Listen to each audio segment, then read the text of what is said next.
Hello YouTube, Wolfman of Unlockable Content here, Lewis Wolf, and I wanted to talk to you about a new segment that I want to try and make a regular feature for the show, more than just a vlog, but something much more involved.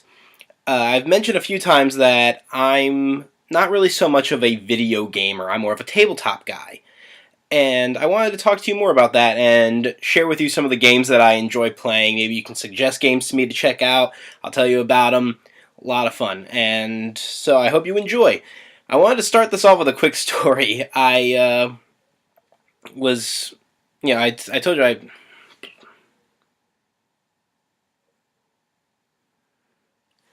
So I was at a convention and it was Too Many Games convention, and I met nostalgia critic Doug Walker, and it was so cool meeting him. And I don't know if he'll ever get around to ever seeing this. It'd be funny if somebody could help him track this down and show it to him, because I think he'll get a kick out of this. I don't know if he'll ever remember, but somebody gave him a game,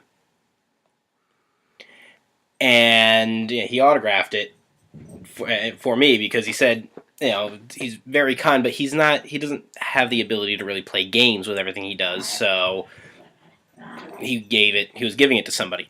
So I took it because, number one, I love tabletop games, and I'm getting it directly from Doug Walker. I can get it signed. Why not?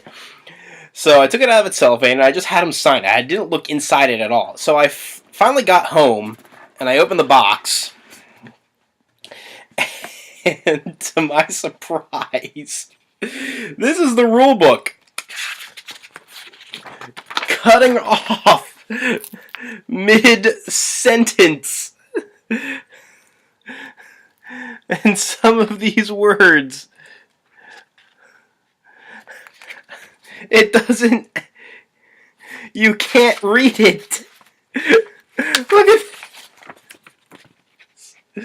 Look at this.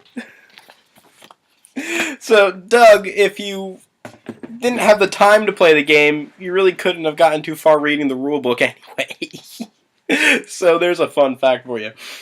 But, no, about me and tabletop gaming, I'm including board games, card games, role-playing games. I love it all. That's me. I've been playing Magic the Gathering since I was in 4th grade. I was one of those kids that grew up playing Candyland and Battleship and, all that fun stuff.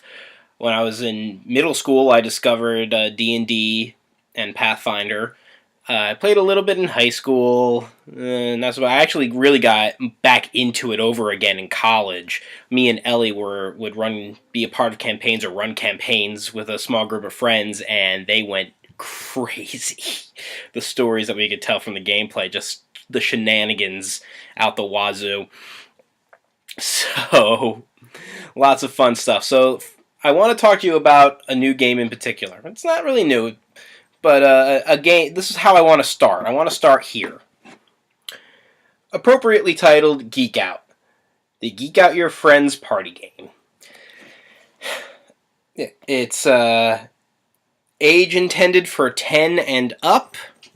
Average game will take about 30 minutes. Come on in.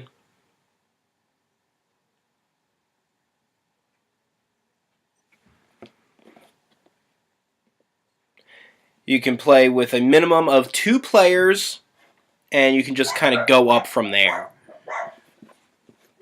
So, it's so much fun, and there's not a whole lot involved in it. Rulebook, pretty simple. Easy, short gameplay, just basically pamphlet style. Got the game cards. This comes in 2 stacks. There's a single dice. Nice little faux wood feeling, maybe dice. Colored stickers on it. And some subtraction points. And basically the way the game works is you got cards with categories on them. Questions, various categories. Of various different nerdy things, sci-fi, fantasy, games, comic books. There's a miscellaneous category just for generic potpourri.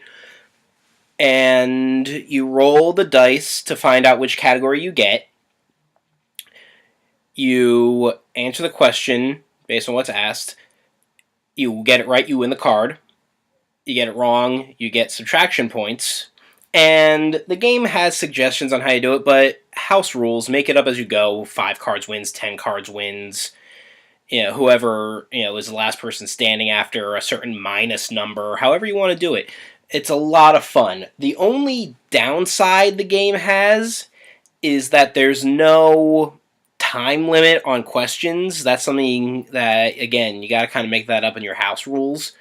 Because, what's to stop somebody from being like, no, it'll come to me 30 minutes later. No, I'm still thinking about it. It's like, no, it's one question. Set up a time frame on it. Set up, grab your phone, set up like a minute on the clock, give them a minute, try and figure it out. And, I mean, broad categories in this. Questions that I didn't think that I'd ever see in this. Sometimes you get the ones you kind of expect. Name 5 Lord of the Rings humans. Something like that. Or name like 3 cartoon dragons. Something along those lines you can kind of expect. But I mean, they had questions in there about Farscape. I don't know how many of you have ever watched, but I love Farscape. That was such a great show. I thought it was fantastic. They have questions about Neil Gaiman's comics. I mean, awesome. You almost never think to see that kind of thing. You get the mainstream stuff, Marvel, DC, but questions about Sandman in there, and I'm like, dude, that's awesome. So much fun. If you ever see it in a store, I highly recommend it. The only downside to it is that, like I said, you got to kind of make up a few house rules to do it, but who doesn't do that already? Yeah. So go ahead, grab yourself a box, start geeking out. You take care.